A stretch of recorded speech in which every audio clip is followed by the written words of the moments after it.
PCC president Mahesh Kumar అన్న గౌడ్ గారు Congress party చరిత్ర చదవండి, చూడండి. గ్రామాలలో కాంగ్రెస్ కార్యకర్తలు మాలలు ఎక్కువ ఉన్నారా, మరి ఏ జాతి వాళ్ళు ఎక్కువ ఉన్నారో, వర్గీకరణ ఎందుకు వేయవలసి వచ్చిందో మీరు ఆలోచన చేయవలసిన అవసరం ఉందని చెప్పి కాంగ్రెస్ పార్టీ పిసిసి అధ్యక్షుడు మహేష్ కుమార్ గారికి విజ్ఞప్తి చేయడం జరుగుతుంది.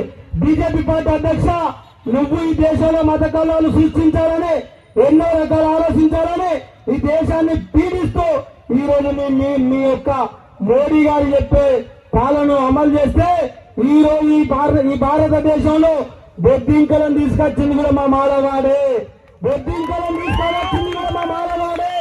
ఆ మాలోనికి మేమందరం ఉన్నాం బిడ్డ. కేంద్రంలో రాష్ట్రంలో మాలకు అన్యాయం జరిగితే ఎవరు ఊకోరు. ఈ సందర్భంగా తెలియజేస్తూ మాల విద్యార్థులారా, మాల ఉద్యోగస్తులారా, కార్మికులారా, కర్షకులారా, మన మీటింగ్ పిల్లి శేఖరణ కావచ్చు, చర్వాసారి కావచ్చు, కనక రమణ కావచ్చు, ఇక్కడికి వచ్చిన మా గుర్తి సత్తన్న కావచ్చు, మా సంజీవన్న కావచ్చు, ఎవరు ఏ అధ్యక్షులైనా ఎవరు పాలించినా ఏం చేసినా మాలోల కోసం మాల డిఎన్ఏ రక్తం బాబాసాహెబ్ అంబేద్కర్ మన లోపల ఉంది కాబట్టి మాలకు అన్యాయం జరిగినప్పుడు అది ఏ సంఘం అన్నా కావచ్చు, ఏ వ్యక్తి అన్నా కావచ్చు, పిలిపించినప్పుడు మాలల పిలుపు మేరకు నువ్వు వేరు నేను వేరు అని కాకుండా ఢిల్లీ కావచ్చు, హైదరాబాద్ కావచ్చు, నల్గొండ కావచ్చు, ఈ రోజు దక్షిణ తెలంగాణ ప్రాంతంలో మా పిల్లి సేకరణ పాదయాత్ర చేసే అవసరం ఉన్నది. మిమ్మల్ని అందరూ ఉరికిస్తాడు, కదిలిస్తాడు.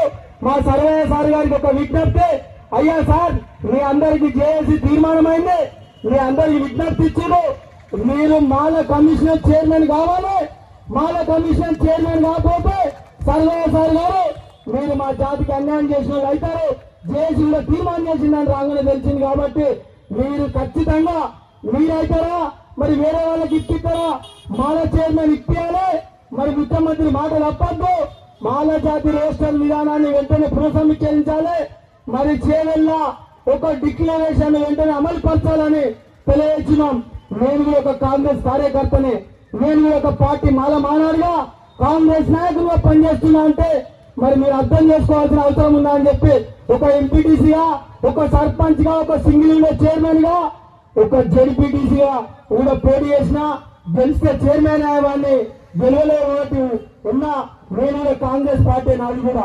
అయ్యా కాంగ్రెస్ పార్టీలో మళ్ళీ రవణ, కాంగ్రెస్ పార్టీలో మా దయాకరణ, మా గోరే టెంకన్న, అదే రకంగా మరి వంశన్న, అదే రకంగా మరి కొప్పుల రాజసార్ గారు, మీరు కూడా తెలంగాణ ఆంధ్రలో ఏం జరుగుతుందో తెలుసుకోవాల్సిన బాధ్యత రాజసార్ పైన అని చెప్పి కూడా ఈ సందర్భంగా విజ్ఞప్తి చేస్తున్నాం. అదే రకంగా బీఆర్ఎస్ పార్టీలో పాల్గొచ్చున్నాం. బీఆర్ఎస్ పార్టీలో కొప్పుల ఈశ్వర్, మాలలో ఏం జరుగుతుందో నీకు తెలుసుకోలేదా? అదేం నమ్మగించినావు, మాలలో అన్యాయం అయిపోయింది, ఇప్పుడు ప్రతిపక్షంగా మీ పాత్ర ఏంటని చెప్పి ఈ సందర్భంగా బీఆర్ఎస్ పార్టీలో మాలలకు సిగ్గుచరం లేదా అని చెప్పి సందర్భంగా అడుగుతున్నా. బీజేపీలో ఉన్న మాలలకు కూడా సిగ్గుచరం లేదా అని చెప్పి సందర్భంగా అడుగుతున్నా.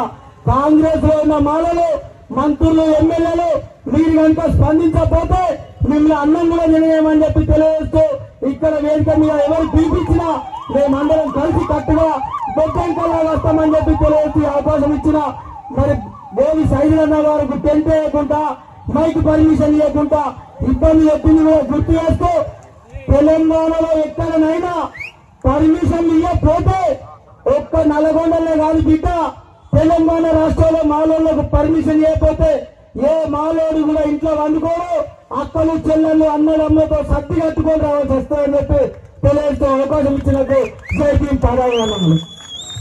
ధన్యవాదాలు అంజన గారికి. మీకు